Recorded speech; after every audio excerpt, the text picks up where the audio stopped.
की मोदी काहीतरी करून दाखवतील आणि मग एक एक त्यांच्या जसं आपले उपमुख्यमंत्री म्हणतायत किती इंजिन लागतात त्यांची, डबल इंजिन ट्रिपल इंजिन, नुसती इंजिना बघून इंजिन लागतायत, डबे जोडतायत, डबे कमी पडतायत, पण इंजिन पुढेच सरकत नाही. 10 वर्ष नुसतं थापा टाकते, थापांच्या, म्हणजे वाफेचं इंजिन होतं तसं यांचं थापांचं इंजिन आहे.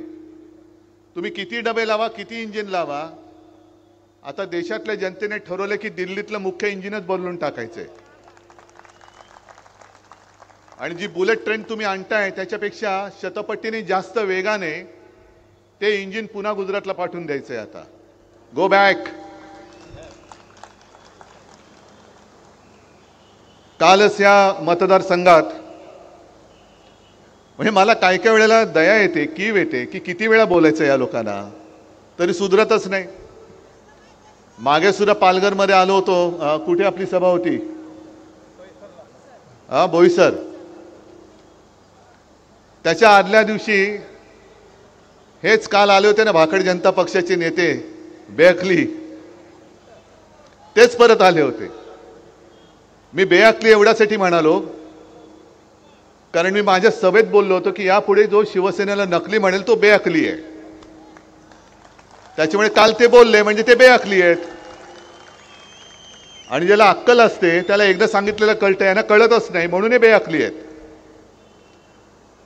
मला काय काय प्रश्न विचारून गेले की उद्धव ठाकरे याच्यावरती बोलावं, उद्धव ठाकरेंनी त्याच्यावरती बोलावं.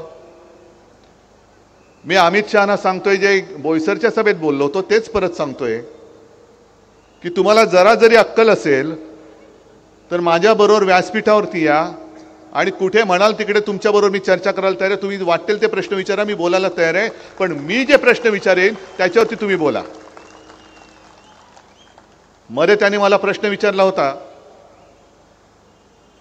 की उद्धव ठाकरे राम मंदिरात गेले नाही, त्यांनी प्रभू श्रीरामाचा अपमान केला. अहो अमित शहाजी, तुम्ही मुहूर्त काढणारे कधीपासून झालात? तुम्ही सांगाल तो मुहूर्त मी मानायला मी काय तुमचा अंधभक्त नाहीये. तुमची पालखी उचलायला मी काय अंधभक्त नाहीये. मी स्वतः मुख्यमंत्री होण्याच्या आधी आणि मुख्यमंत्री झाल्यानंतर अयोध्येला जाऊन राम मंदिराचं, राम लल्लाचं दर्शन घेऊन आलेलो आहे. आणि मला तुम्ही प्रश्न विचारता राम मंदिरामध्ये उद्धव ठाकरे अजून का गेले नाहीत, त्या सोहळ्याला का? मी कुठे होतो आपण सगळ्यांनी बघितले, काळाराम मंदिरात गेलो होतो. पण अमित शहाजी, मला तुम्हाला प्रश्न विचारायचा आहे, त्यावेळेला तुम्ही सगळी भाऊ गर्दी अशी जमवली होती, सगळे बॉलिवूडचे कलाकार होते, त्याच्यामध्ये काही तुमचे आता नवी सोबती भ्रष्टाचारी ते पण होते.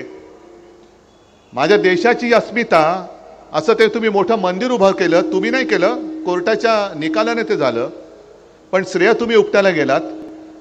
मग देशाच्या अस्मितेचा प्रश्न असणाऱ्या राम मंदिराच्या लोकार्पण सोहळ्याच्या वेळेला माझ्या देशाच्या राष्ट्रपती महामहिम द्रौपदी मुर्मूताई का नव्हत्या, ह्याचं उत्तर तुम्ही द्या.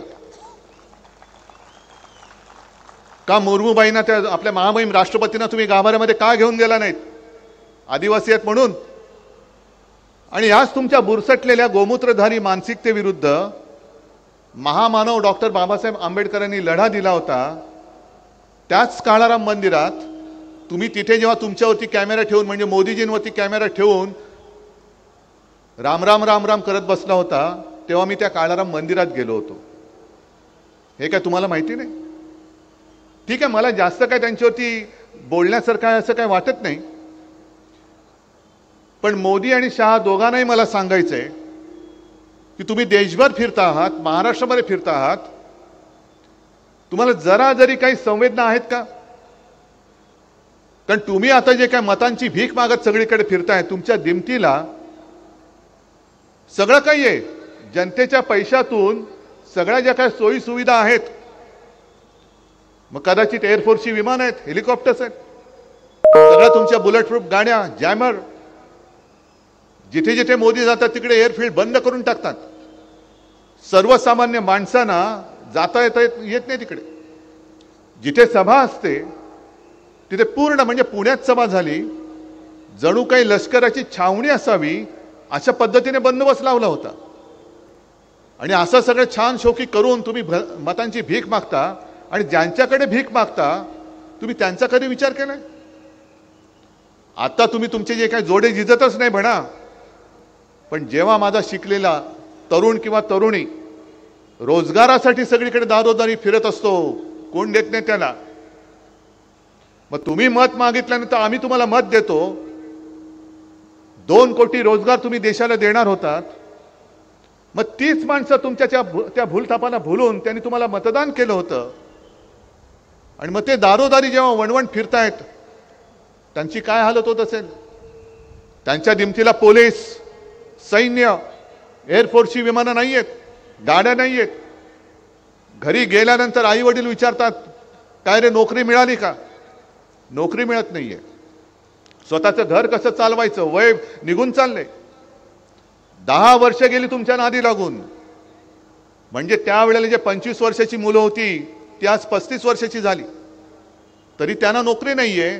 आणि तुमची एक टर्म झाली, दुसरी टर्म झाली, तिसरी टर्म झाली. किती वेळा तुम्हाला एक्सटेन्शन द्यायचं? एक तर तुम्ही कायमस्वरूपी रोजगार आणतच नाही आहात. कॉन्ट्रॅक्ट लेबर, सगळे कायदे त्याला काळे कायदे म्हणावे का लागतात हा प्रश्न तुम्ही विचारा स्वतःला. म्हणजे सगळ्यांना बाकीच्यांसाठी कॉन्ट्रॅक्ट लेबर, अग्निवीर 4 वर्षासाठी,